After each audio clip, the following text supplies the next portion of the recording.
Kabanata 1701. Matigas ang ulo niya at walang asal, ano kung ikulong ko siya ng 2 araw? Masama ba ang loob mo? Malamig ang tingin ni Sandy. Kumunat ang noo ni Brandon. Anak mo siya. Tumigil siya sa ginagawa niya at tumangala. Ginagawa ko ito dahil anak ko siya. Hindi niya ako nirerespeto. May gustong sabihin si Brandon, ngunit nag-aalalang naglakad ang kasambahay. Ma'am, nandito na po si Miss Vanderbilt. Huminto si Sandy, saka tumawa. Nag-aalala yata ang Goldman Princess sa anak ko. Papasukin mo siya. Bago pa siya maimbitahan ng kasambahay, pumasok na si Daisy. Nasaan si Freya? Iniwan niya ang kanyang ugali sa pintuan. Napatingin si Sandy sa kanya. Miss Vanderbilt, hindi maganda ang pakiramdam ni Faye at nagpapahinga. I don't think she should be entertaining guests. Dahan-dahan siyang bumangon. Nag-lunch ka na ba? Ipahahanda ko sila ng isang bagay. Hindi ako pumunta dito para mag-lunch. Dumiretso sa punto si Daisy. Kinulong mo si Freya, di ba? Natigilan ang ekspresyon ni Sandy habang nakatingin sa mga katulong na nakatayo sa gilid. Hindi sila tumingin, she's my daughter. Paano kaya kung ikulong ko siya ng ilang araw kapag nag-misbehave siya? Miss Vanderbilt, kahit Goldman ka, tahanan ko ito, at anak ko si Freya. You're trespassing, so I hope you act smart. Nabalitaan ni Sandy mula sa kanyang anak na kahit siya ay isang Goldman, hindi siya malupit gaya ni Lara at mas madaling kausap. Gusto nilang gamitin siya dahil mukha siyang mahina at madaling paniwalaan, kaya madali para sa kanila na kontrolin siya. Sumbong mo sa akin. Bumaba ang mukha ni Sandy. Ano? Kahit ikaw ang nanay ni Freya, ang pagkukulong sa mga tao ay ilegal din. Sige at gawin mo ang iyong ulat. I'll even make the call for you. Kinuha ni Daisy ang phone niya. Sabi mo kunulong ko si Freya. Anong ebidensya meron ka? Eto ang ebidensya. Humakbang si Colton sa sala habang ang bodyguard sa likod niya ay tinulungan si Freya na halos hindi humihinga. Parang hindi niya kayang tumayo mag-isa. Nagulat si Daisy nang makita siya sa ganoong estado. Frey, namutla ang mukha ni Sandy. Tumakbo si Daisy kay Freya at itinaas ang kamay ngunit nag-aalanggan na hawakan siya. Ang kanyang malinis na damit ay natatakpan ng mga batik ng dugo at naging dilaw. May nana ang mga sugat sa balat niya. With her remaining energy, she said, I'm fine. Pero nawalan siya ng malay pagkatapos niyang sabihin iyon. Napatingin si Colton sa bodyguard. Ipadala mo siya sa ospital, dali. How dare you? Bago pa matapos si Sandy, kinuha ni Daisy ang vase sa mesa at ibinato sa kanya. Nabasag ang florera sa 1,000,000 piraso sa kanyang paanan. Para siyang bangkay na namumutla habang sinubukan siyang protektahan ni Brandon. Maging ang mga bodyguard ni Colton ay napatingin kay Daisy dahil sa gulat. Mga hayop kayo, sigaw ni Daisy, paano mo matatawag na anak mo si Freya? Ang pagkakaroon ng isang inang tulad mo ay ang pinakamasamang bagay na nangyari sa kanya. Hindi niya kailangang mamuhay ayon sa iyong ideolohiya. Ibinigay mo ang kanyang buhay, ngunit dapat siyang magkaroon ng kontrol sa kanyang sariling buhay. Wala kang karapatang makialam o kidnapin siya bilang nanay niya. Mapatla ang mukha ni Sandy, ngunit gusto niyang maibalik ang dignidad. Baliw lahat ng Goldman. Kabanata 1702. Sinipa ni Daisy ang mga decorasayan sa cabinet. Ang mga inchik at mamahaling paninda ay nagkapira-piraso. Nanginginig sa galit si Sandy nang makitang ganoon ang trato sa kanyang mga mamahaling koleksyon. Are you insane? Kung gusto mong malaman kung baliw ang Goldman, tingnan mo na lang kung anong nangyari sa recess. Kinuha ni Daisy ang teapot na gawa sa jade sa mesa.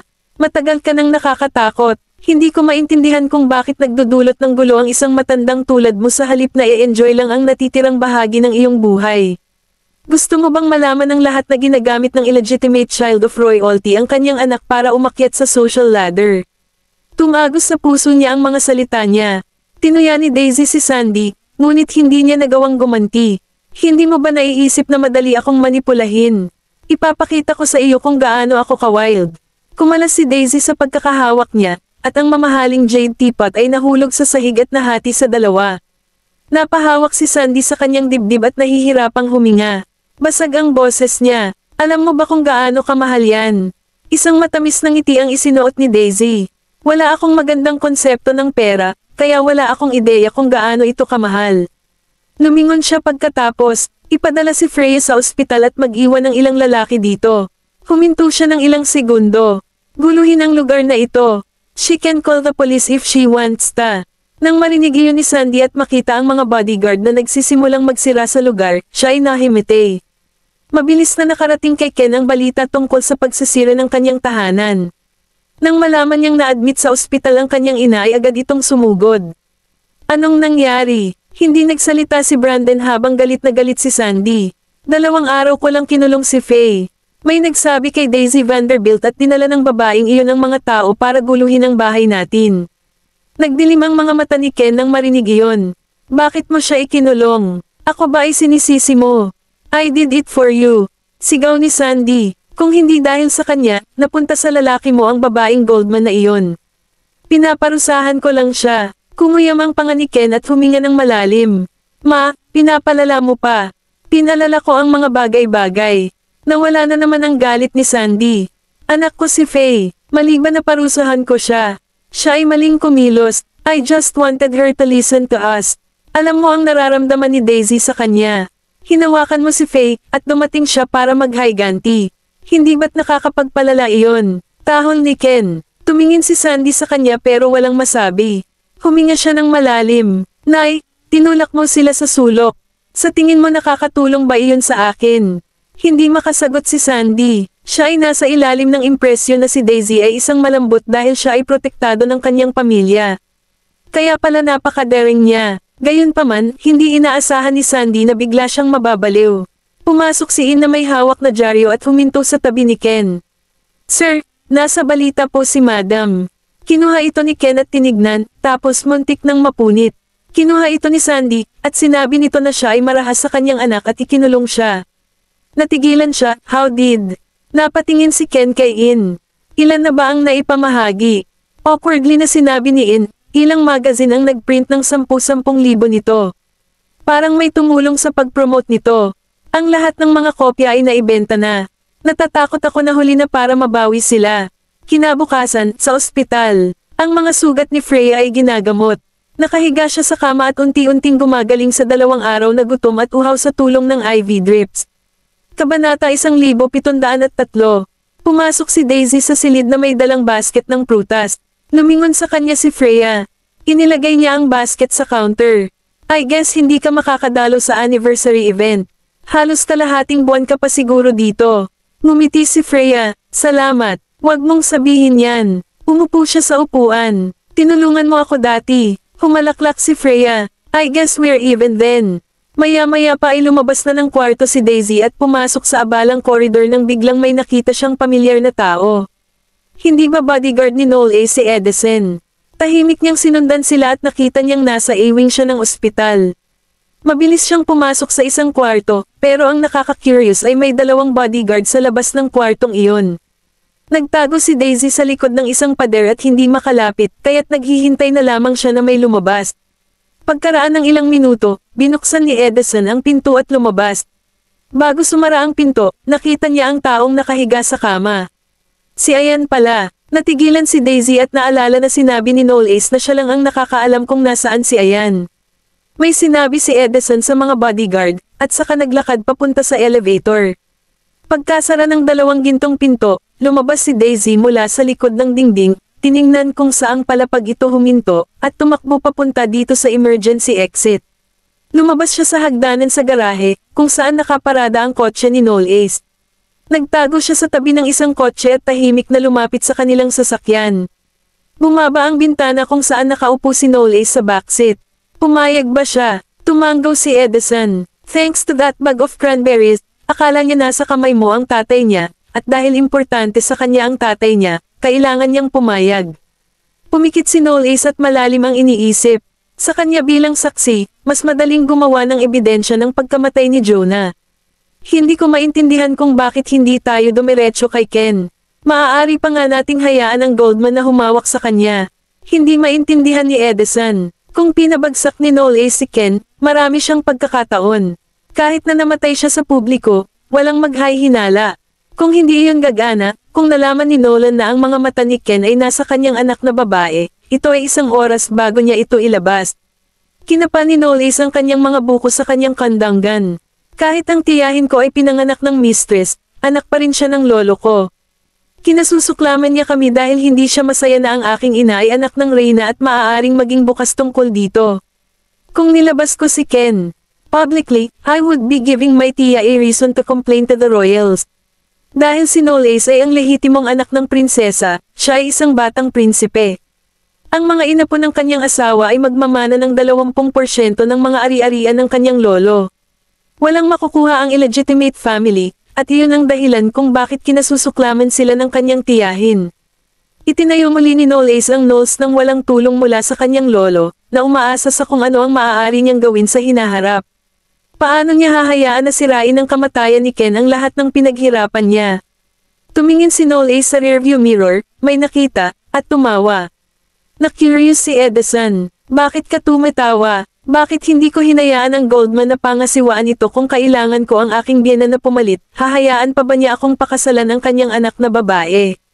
Napunta ang mga mata niya sa ibang lugar, at ngumiti siya, kung si Daisy ang nagbayad ng lahat ng gastusin ko, wala akong pakialam na kunin ang pangalan ng pamilya nila. Mukhang magandang ideya ang hindi magsumikap. Kabanata 1704. Nang marinig iyon ni Daisy na nagtatago sa likod ng sasakyan ay tumayo siya. Wala kang dangal. Tumalon si Edison. Miss Vanderbilt. Mabilis na naglakad si Daisy papunta sa kotse, sumandal sa pinto, at tumingin sa kanya. Pinaplano mong tumira sa amin at gugulin ang aming pera at kunin ang lahat. Humalaklak si Knowles habang nakatitig sa kanyang inosente at magandang mukha. Kung ang kayamanan ng pamilya ay makakaligtas sa inyong tatlo, makakaligtas din ito sa akin. Napalunok si Daisy. Sinisikap mong sabihin na masyado kaming gumagastos ng mga kapatid ko. Hindi mapigilan ni Knowles ang ngumiti at kurutin ang pisngi. Ikaw lang sapat na problema. Bakit mo itatapon ang bahay ng Pruitt? Napatigil siya at biglang nakaramdam ng hiya. Nagalit ako. Paano siya nabuli ng matandang iyon ng ganoon? Walang nakapansin na umalis na si Edison. Binuksan ni Knowles ang pinto, hinayla siya papasok sa kotse para maupo ito sa kandangan nito, at mamulong sa tenga niya, gaano ka nakatagal na nakikinig. Nahihiya si Daisy na nahuli siyang nakikinig, kaya umiwas siya ng tingin, hindi naman masyadong matagal. Hindi naman masyadong mahaba, mga 5 o 6 na minuto lang, pero narinig niya lahat ng hindi niya dapat marinig. Tinapik ni Knowles ang pisngi niya. So, you heard everything. She felt guilty. Hindi ko ba dapat marinig yun? Ngumiti siya pero hindi sumagot. Bakit pinapasok si Ayan? Nag-aalala si Daisy na magagalit siya, kaya mabilis itong nagpaliwanag, na curious lang ako, wala nang iba. Tumawa siya. Concern ka ba sa nararamdaman ko? Nabulunan si Daisy. Paano kung mali ang lakad mo? Tinapik ni Knowles ang tungkin ng ilong niya, sense naman yan. Wala siyang planong itago ito sa kanya. Umupo si Ken para paalisan siya. Niligtas namin siya, pero nasugatan na siya ng husto. Nagulat si Daisy. Gustong paalisan siya ni Ken. Dahil ba, she guessed that it was because of what he had to her, dahil nakalabas siya. Itinalak ni Knowles ang kanyang buhok sa likod ng kanyang tenga. Kamusta si Freya? Nagbaba ng tingin si Daisy. Sobrang nasaktan siya. Nag-text sa akin yung maid gamit yung phone niya kasi mawawala na siya ng buhay. She pouted at hinayla ang manggas niya. Nolly, how could her family treat her so cruelly? Si Freya ay kanyang anak, ngunit si Sandy ay nagmamalasakit lamang sa kanyang anak na lalaki. Magiging malupit pa ang pakikitungo niya sa kanya. Napaiwas ng tingin si Knowles, ito ay may kinalaman sa kung paano sila pinalaki. Alam mo namang illegitimate child ang tita ko. Hindi siya nakabisita sa palasyo, kahit na siya ay isa ring prinsesa. Hindi siya tinatreto ng katulad ng nanay ko. Tumigil si Daisy. Yun ang pangunahing dahilan. Ngumiti ito at tumingin sa kanya. Hindi lahat ay kayang tanggapin ang katotohanan kapag dumaranas sila ng hirap. Pero paano niya mapaparusahan ang kanyang mga anak sa kanyang paghihirap? Kahit mahirap ang buhay niya, kontrolado niya ang sarili niyang buhay. Kaya niyang baguhin ito. Hindi maintindihan ni Daisy. Bilang isang anak sa labas, walang ginawang masama si Sandy dahil pinili ng kanyang ina na panatilihin siya. Kahit na ginawa ito ng kanyang ina para sa kapangyarihan at katayuan at mas gugustuhin pang maging may bahay at parusahan dahil dito, ano ang nagawang mali ng kanyang mga anak? Maaring baguhin ni Sandy ang kanyang sarili at maging isang mas mabuting ina kaysa sa kanyang ina, ngunit pinili niya ang paghihiganti at pinarusahan ang kanyang mga anak sa kanyang kasawian. Bumaba ang tingin ni Knowles. Bihira lang kasing matalino ang mga tao.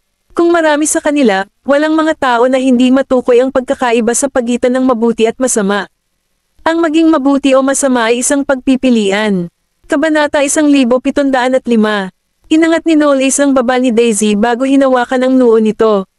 Daisy, kung isang araw ay napagtanto mo na ako ay isang tao na gagawin ng lahat para makuha ang gusto ko, matatakot ka ba sa akin? Tumigil si Daisy at hindi nagsalita. Hindi siya itinulak ni Knowles na sumagot at binitawan siya. Aalis ka ba o gugustuhin mo pa si Freya? Uuwi na ako. She then looked at Knowles. I would understand. Nagulat si Knowles. Kung sasabihin niyang hindi siya matatakot, iisipin niyang niloloko lang siya nito, pero maiintindihan naman daw niya. Ipinadala siya ni Knowles sa Hilton Villas. Binuksan ni Daisy ang pinto, may naalala, at tumingin sa kanya. Dapat bantayan mo rin si Ken Pruitt. Sandaling natahimik si Knowles bago ngumiti. Yes, ma'am. Matapos siyang panoorin na pumasok sa villa, tumigil si Knowles sa pagngiti, at bumaba ang mukha niya. Oras na para bisitahin ko ang tiyahin ko. Nasa ospital pa rin si Sandy, at nagbago ang ekspresyon ng mukha niya nang makitang pumasok si Knowles. Anong ginagawa mo dito? Casual siyang pumasok sa kwarto at tumingin sa paligid. Hindi ba ako welcome dito? I drop ang akto. Nandito ka ba para kutsain ako? Kahit na nasaktan ko ang mga Goldman, anak pa rin ako ng hari. Ang mga Hathaway at Goldman ay nagtulungan upang ibagsak ang mga Reese, at ang mga Royal ay hindi nakialam dahil wala silang kinalaman sa kanila. Kahit na sila ay maharlika, matagal na silang nabigyan ng titulo. Ang ninuno ng mga Reese ay ang tanging hindi maharlikang nakatanggap ng titulo. Kung hindi dahil sa ninuno na iyon, hindi magkakaroon ng katayuan ang mga Reese hanggang ngayon. Sila ay mula sa mataas na lipunan. Kahit illegitimate child siya na walang status, prinsesa pa rin siya. Nilero-laro ni Knowles ang mga rosas sa florera at sinabing hindi tumitingin, kaya natutuwa ka na anak ka ni Lolo at hindi mahuhulog sa biyaya tulad ng mga Reese. Napangisi si Sandy. Hindi totoo. Kung gusto nila akong puntahan, nauna na sila. Tumawa si Knowles. Sa tingin mo ba sasalungat si Lolo sa mga Hathaway at Goldman para sa iyo? Napasigaw si Sandy. Pinagtatawanan mo ba ako? Kalmado siyang tumalikod para harapin siya. I'm just being honest. Ang mga Hathaway ay nagbibigay ng maraming pondo ng militar bawat taon, at kasama niyan, sila ay halos ang ministro ng pananalapi.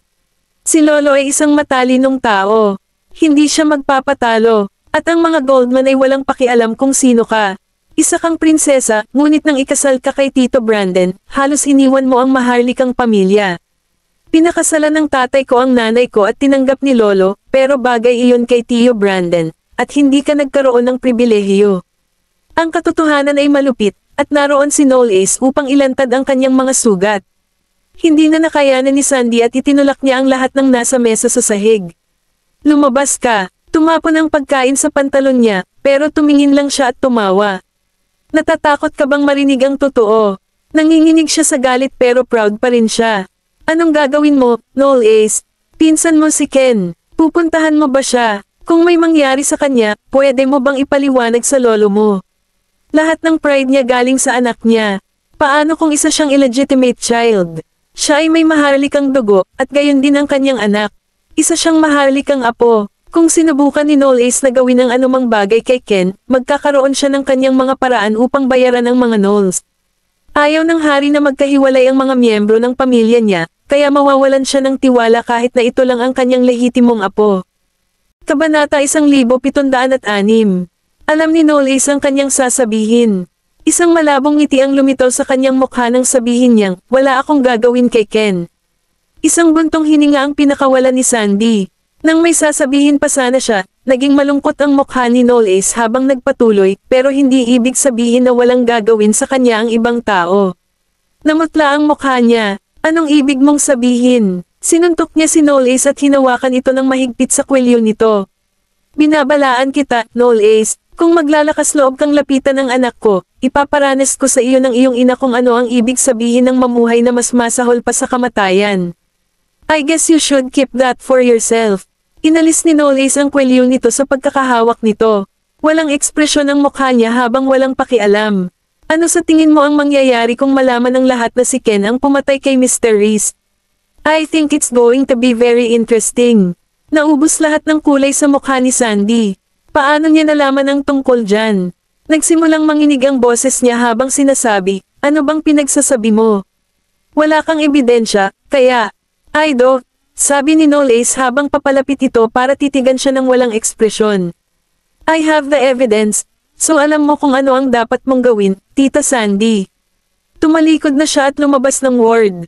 Sa sobrang takot ni Sandy ay nanginginig na siya. Kung may ebidensya si Knowles, napakasama ng mga pangyayari para sa kanyang anak. May naisip siya at nagmamadaling tinawagan si Ken para ipaalam.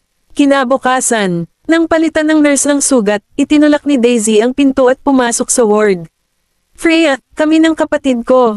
Bago niya matapos ang kanyang pangungusap, nakita niyang hinubad ni Freya ang kanyang damit upang linisin ng nurse ang kanyang sugat.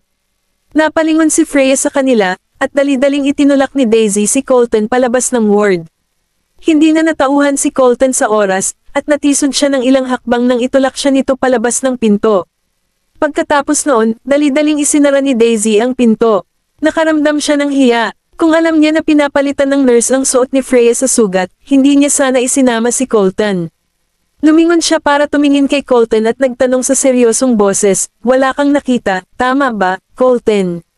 Nilinga ni Colton ang mukha at sumagot, wala rin akong masyadong makikita.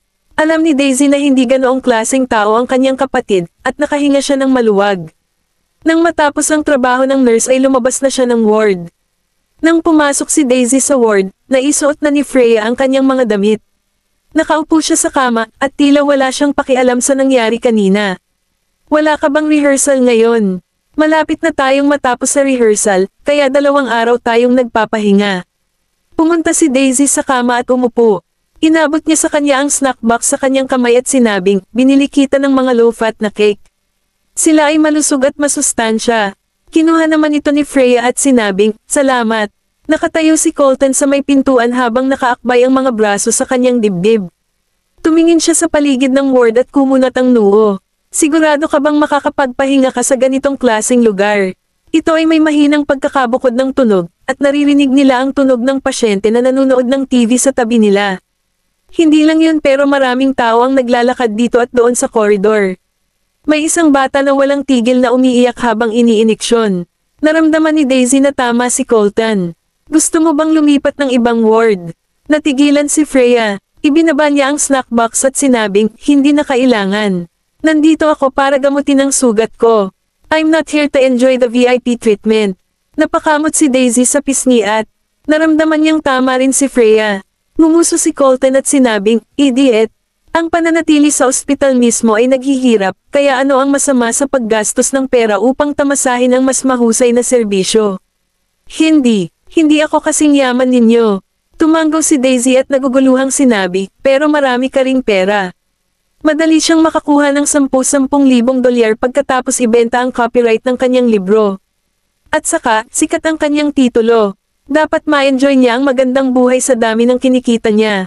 Natigilan si Freya, ngunit hindi ito nangangahulugan na maaari kong gastusin ang aking pera ng libre. Hindi mo alam kung gaano kahirap kumita ng pera. Tsaka kailangan ko pang alagaan si Didi, remember. Kabanata 1707.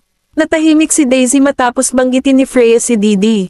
Kinailangan niyang alagaan ang anak ng kanyang kapatid, kaya totoo na hindi niya kayang gastusin ng libre ang kanyang pera.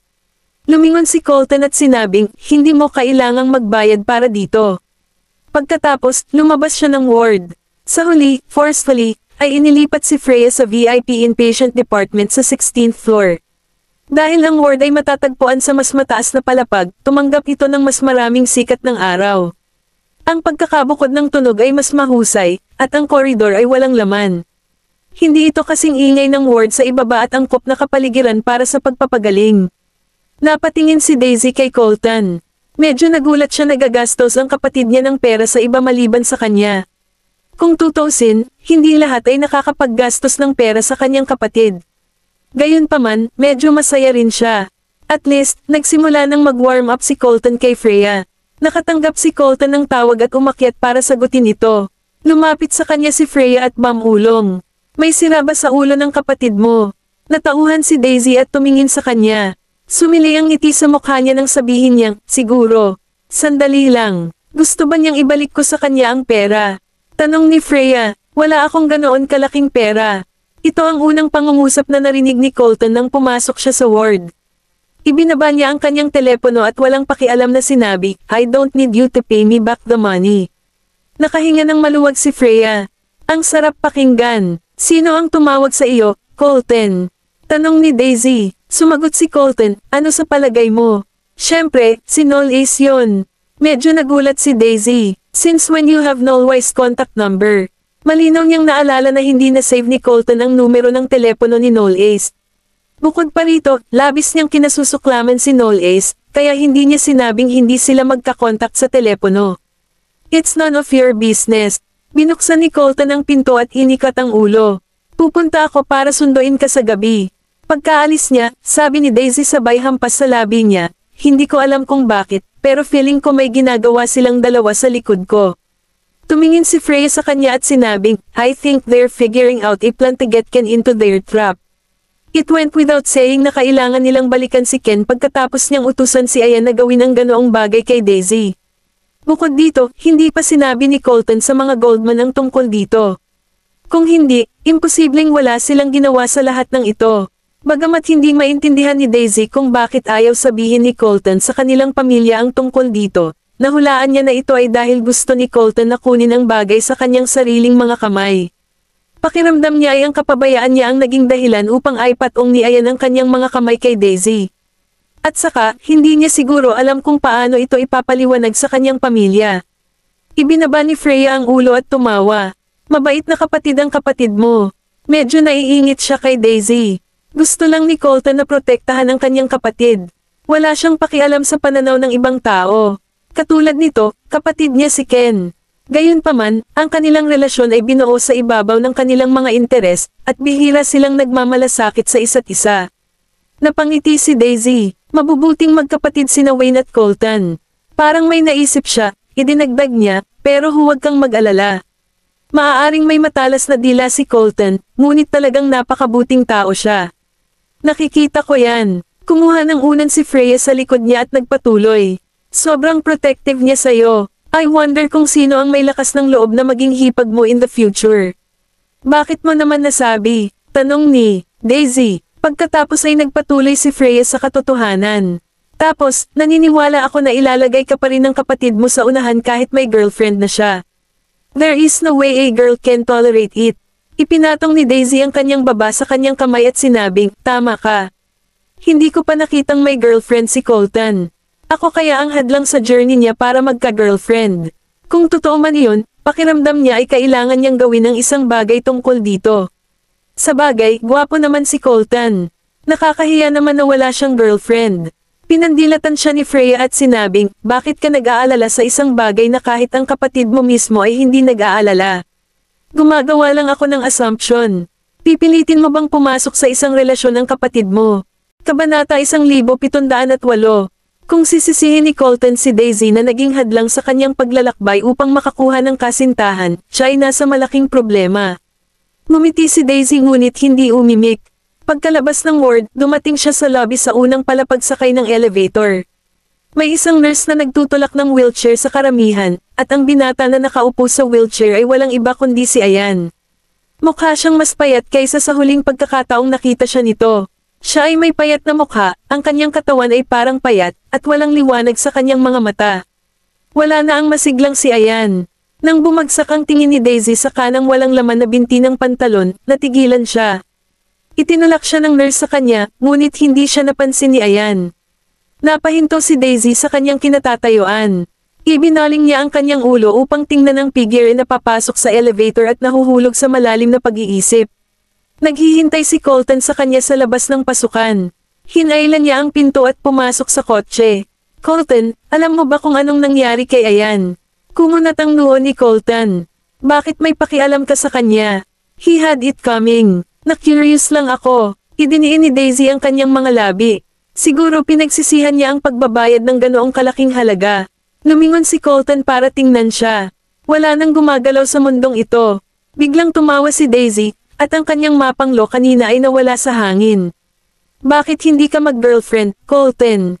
Natigilan siya at tumingin sa kanya nang nakakunot ang noo. Ano, Kumurap-kurap si Daisy, lumapit sa kanya si Daisy at nagtanong, hindi naman dahil sa akin, di ba? Kumatok si Colton sa kanyang ulo.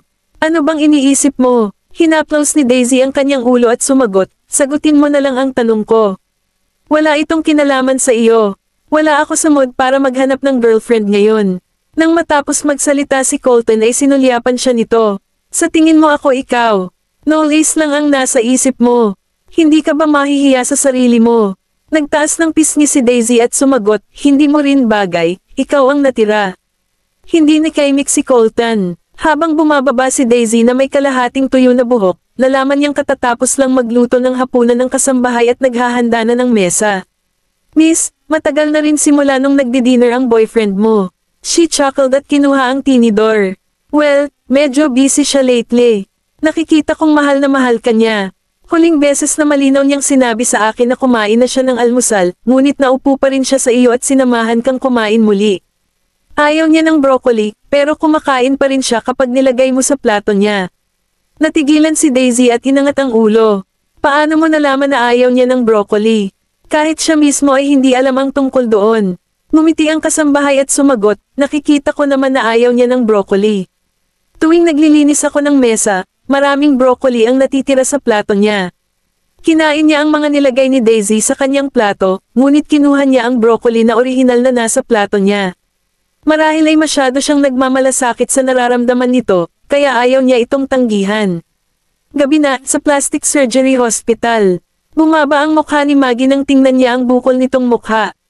Sa tuwing nakikita niya ang mukha niya, parang nasusuka siya. Niyakap siya ni Ian mula sa likod. Ano ang mali? Itinago ni Maggie ang salamin at galit na sinabi, magiging masaya ka ba kung may nagbago ng mukha mo sa ibang tao? Ibinaba niya ang mga mata. After a short while, nagtanong siya, nung tinanong mo ako tungkol kay Ayan, may sinabi ka ba? Saglit na natigilan si Maggie, ngunit hindi nagtagal ay natauhan siya. Lumingon siya para tumingin sa kanya ng mahinahon at nagtanong, bakit? Pinaghihinalaan mo ba ako? Not me. Hinawakan ni Ian ang kamay niya. Ito ay si Mr. Pruitt. I'm sure alam mo kung ano ang kaya niya. Pinunasan ni Maggie ang kanyang kwelyo. Bagamat namamaga ang kanyang mukha at hindi na siya kamukha, nakakaakit ang kanyang mga mata. Nag-aalala ka ba na baka mamatay ako? Kabanata 1709. Idiniin ni Ian ang kanyang mga labi sa isang manipis na linya at hindi sumagot ng anuman bilang kapalit. Ian, there's no turning back since we started seeing each other behind his back. Pareho naming alam kung ano ang kaya niya. Kahit sino ay maaaring maging kasangkapan niya. Kung patuloy tayong magtatrabaho para sa kanya, ilang oras na lang ay itatapon na niya kaming dalawa. Nilagay niya ang daliri niya sa labi niya at nagpatuloy.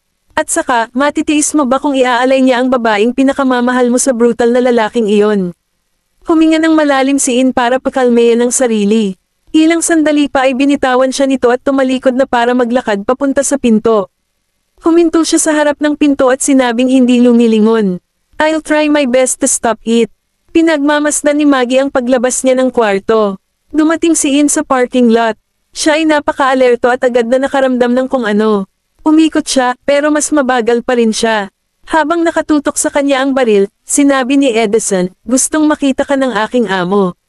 Napatingin si Ian sa sasakyan na nakaparada sa hindi kalayuan, at lumubog ang mukha niya. Pagkasakay ni Ian sa sasakyan, nahulog ang mga kurtina at nakaharang sa lahat ng bintana. Sabay patay ng headlights ni Edison. Naka-cross-leg si Knowles. Alam ba ni Mr. Pruitt na narito ka para makipagkita sa iyong kasintahan, Mr. Templar? Nagngangalit si Ian at sinabing, hindi totoo yan. Sumali na si Maggie sa tabi ko. Natigilan si Ian, at hindi nagtagal ay bumungad sa kanya ang pagkaunawa. Ngayon lang niya napagtanto kung bakit nabigo ang planong pagpatay kay Ken. Si Maggie pala ang naglabas ng kanilang plano, at siya ang nagsabi sa kanya ng mga planong iyon. I want to make a deal with you, Mr. Templar. Nilinggan siya ni Knowles at ngumiti. Ano ang iniisip mo na ipagtaksilan ko si Mr. Pruitt? Nilinggan siya ni Ian pabalik.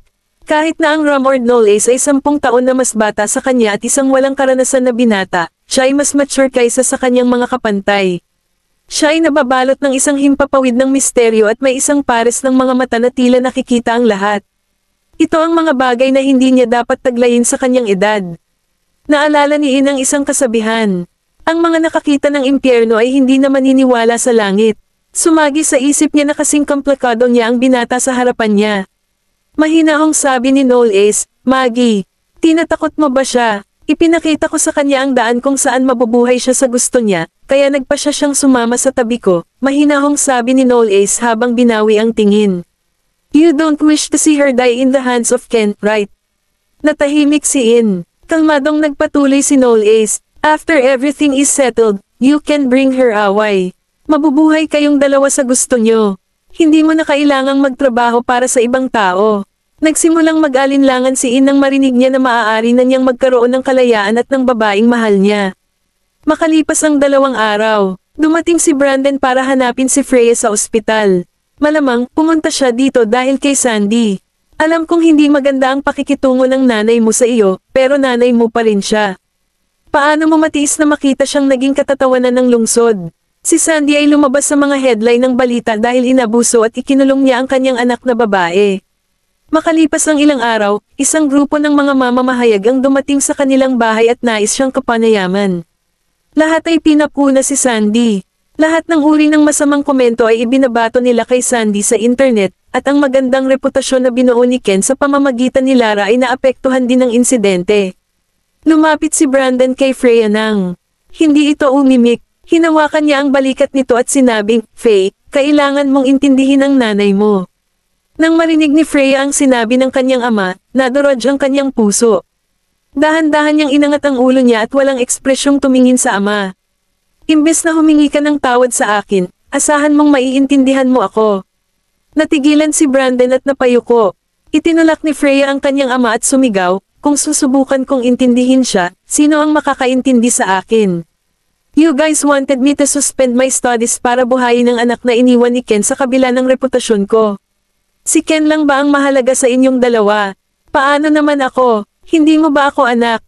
Faye, shut up. Pinutol niya ito bago pa niya matapos ang kanyang pangungusap. Pinakalma niya ang sarili at sinabing, Tay, dahil hindi mo ako tinuturing na anak mo, kaya simula ngayon, hiwalayan na kita. It's none of my business kung patay na siya o buhay. Kabanata 1710. Naghihigpit ang mga balintataw ni Brandon dahil hindi niya inaasahan ang mga salitang iyon ang lalabas sa bibig nito. Pakiusap, bumalik ka. Gusto kong magpahinga. Hinailan niya ang takip at humiga na nakaharap sa pinto ang likod. Nang marinig niya ang pagsara ng pinto ay may tumulo na luha sa gilid ng kanyang mga mata. Malabo niyang naaalala na noong bata pa siya, pinapasakay siya ng kanyang ama sa kanyang mga balikat habang pareho silang naglalakad sa mga landas ng bukid sa dapit hapon. Hindi naman masama ang kanyang ama. Kaya lang mahina ang loob ng kanyang ama at nakinig sa lahat ng sinabi ng kanyang ina. Ang kanyang ina ay isang malakas na babae, habang ang kanyang ama ay mahina, at ito ang pinakahuling dahilan ng kanilang hiwalay na relasyon. Nang marinig niyang may papasok, akala niya ay hindi pa umaalis ang kanyang ama. Di ba sabi ko sa'yo iwan mo na ako? Sino ang pumunta dito ngayon lang? Natigilan si Freya. Lumingon siya at nakita si Colton na nakatayo sa pintuan. Bumangon siya mula sa kanyang kama, at nawala ang kanyang kalungkutan sa kanyang mukha. Walang tao. Nga pala, anong ginagawa mo dito? Nag-alala si Daisy na baka magsawa ka, kaya pinadala niya sa akin ang mga gamit mo. Inilagay ni Colton ang kanyang backpack sa mesa. Natigilan si Freya. Naiwan niya ang kanyang backpack sa dormitoryo, at iniisip niya kung paano ito maibabalik. Hindi niya inaasahan na makikita ni Daisy ang kanyang balak. Kinuha niya ang backpack at hinalungkat iyon. Hindi nagtagal, nakita niya ang laptop na ginamit niya sa pagsusulat ng kanyang nobela. Salamat sa pagdadala ng gamit ko dito, Colton. Binuksan niya ang kanyang laptop, at sa kabutihang palad, nandoon pa rin ang lahat ng kanyang draft. Tumunog ang telepono ni Colton. It was a call from Daisy, and he picked it up in front of Freya. Kahit hindi malakas magsalita si Daisy, naririnig ng lahat ang boses niya dahil tahimik ito sa ward. Naipadala mo na ba ang gamit kay Freya, Colton? Simpleng sagot niya. Tandaan mong sabihin kay Freya na bibisita ako pagkatapos kong matapos ang klase ko. And please be nice to her, paalala niya kay Colton. Marahil ay nag-aalala siya na baka magalit na naman ang kanyang kapatid kay Freya. Hindi alam ni Colton kung bakit, pero pinatunog ni Daisy na parang ibubuli niya si Freya, kaya napangiwi siya. Napatingin siya kay Freya. Si Freya ay nakatingin sa kanyang laptop na may matinding atensyon. Ang kanyang mga daliri ay mabilis na sumasayaw sa keyboard habang siya ay lubos na nalubog sa kanyang sariling mundo. Maaaring hindi niya ito makausap, kaya nag-alinlangan siyang mag-aaway sila. Ibinaba niya ang tawag at binawi ang tingin. Aalis na ako. Okay, sagot niya nang hindi iniangat ang ulo. Pagkaalis ni Colton sa ward, inangat ni Freya ang kanyang ulo para tingnan ang pinto at paulit-ulit na binura ang mga pangungusap na na-type niya ngayon. Sa kolehiyo, pagkatapos ng lahat ng klase ni Daisy ay lumabas na siya ng building. Tumakbo siya papunta kay Knowles nang makita niya itong pababa ng sasakyan niya. Hindi niya napigilan ang sarili sa oras at dumiretso sa mga braso nito. Iniunat ni Knowles ang kanyang mga braso para saluhin siya at tumawa. Namiss mo ba ako ng sobra? Ibinaon niya ang ulo sa dibdib nito at hindi nagsalita. Hinaplos ni Knowles ang tuktok ng kanyang ulo at tinanong, pupunta ka ba sa ospital? Tumanggaw siya. Biglang sumandal si Knowles at hinalikan ang tenga niya. Ang mainit at mahalumigmig nitong hininga ay naging sanhi ng bahagyang panginginig ng kanyang katawan, at tumalon ito palayo sa kanyang mga braso. Anong ginagawa mo? He chuckled. Akala ko hindi mo na ako kakausapin. Natigilan siya. Hindi ako. Hindi niya napigil ang ay sob-sobang sarili sa dibdib nito nang makita siya. Ang mga bagay na sinabi ng kasambahay tungkol sa kung gaano siya kamahal ni Knowles ay lumabas sa kanyang puso. Hindi ka ba fan ng broccoli? Natigilan si Knowles. Bakit mo tinatanong? Nilagay ni Daisy ang mga kamay sa bewang niya at nagpatuloy. Kung ayaw mo, dapat sinabi mo sa akin. Kahit na ang aking kasambahay ay alam na hindi mo gusto ang broccoli, samantalang ako ay hindi alam tungkol dito. Paunti-unting lumiliit ang kanyang boses sa pagtatapos ng kanyang pangungusap. Kung tutusin, hindi niya talaga alam ang tungkol dito. May napansin si Knowles at ngumiti. Ito ba ang inaalala mo?